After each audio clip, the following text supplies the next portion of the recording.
Hello everyone, and this is my review for TNA Impact Wrestling on September 12th, 2013.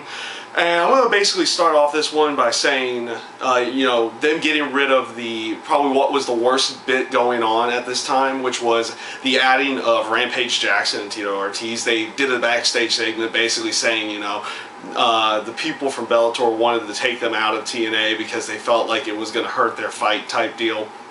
And I'm kind of glad that they decided to get rid of Rampage and Tito. They didn't have a place inside of the actual wrestling program. They were just taking up time and space from them using it for other storylines or anything in that aspect. So I'm really glad that they're getting rid of both of them and they're not going to be on TNA Impact for at least quite some time. At least until their fight on November 2nd. They might do something after that, but hopefully not.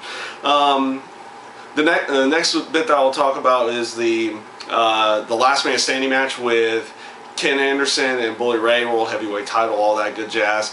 Honestly, I was kind of hoping they would go the route of it being like a whole ruse the entire time, and Ken Anderson was really going to be with, Mr. Anderson was going to really be with the aces and eights and everything, but it ended up being a full match. It ended up being a really good match. I liked how they ended it with it seeming like each time Bully Ray was going to get the win, Mr. Anderson would just continually stand up until he finally put him through the table to get the win. And I like the actual aspect afterwards of basically they were getting him out of the aces and eights, going into the final storyline bits going into the Bound for Glory pay-per-view.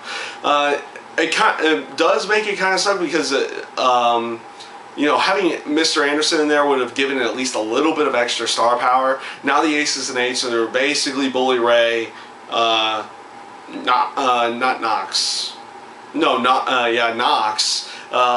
Garrett Bischoff and Wes Briscoe. It really doesn't seem to be all that formidable now as it used to be, going into the pay-per-view. Though I did like the bit afterwards with, Bully Ray knocking him off the stretcher and performing the power driver on the stage, and it was a good way to write him off of the aces and eights and write him off in general going into whatever potential storylines he could have in the future.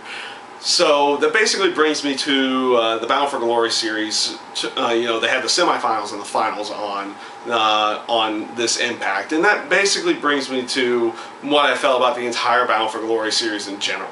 Honestly, it felt like it was just completely thrown together from day one. Typically when they had been doing this, you got to see like most of the matches on Impact, and then you had a few matches here and there that would appear during the house shows that would come out through the weeks, and then they would give like little news updates of who won matches, anything like that. They really didn't keep up with the whole house show deal this year, basically just because they couldn't get most of those people onto into the house shows for one reason or another. They had these particular matches that they wanted to perform in front of the crowd, so they didn't bother with the Bound for Glory series at the house shows. And honestly, you didn't really get to see that many matches with some of the guys. Like, you didn't see Jay Bradley show up all that often. And basically, you had the rookie in there looking to try to make a name for himself. He really didn't do anything in the Bound for Glory series, so I think they completely flopped there with that.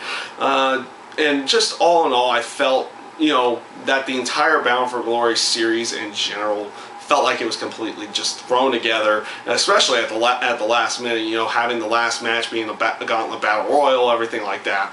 Now, all in all, you had some really good matches during that time, and that's a given with TNA Impact Wrestling because they usually have good quality matches on their shows. But yeah, just in general, it felt like the Bound for Glory series was thrown together. Now, as for the matches for that night, which were the semifinals and the finals, all three matches were great matches to watch. AJ Styles, Austin Aries, great match to watch. Magnus and Bobby Roode was another great one. You could definitely tell you could get that sense of urgency from all the superstars playing their roles and saying how much this means to them. They want to win this, and just everything that you got out of that. I like the little touch at the end, in the finals where Christopher Daniels, Kazarian, and Bobby Roode tried to stop the match in general, not trying to make sure that Magnus and AJ couldn't finish it, so no one could go on to win the Bound for Glory series. I like that little touch, and obviously they were going to have AJ Styles win it because that's where they just seem to be going with it in general, going into the Bound for Glory pay-per-view, having him go for the World Heavyweight title versus Bully Ray. So all in all three matches really great to watch. So yeah, that's basically it. That's my review this week for TNA Impact Wrestling. I thank you guys for watching, and I hope you enjoyed.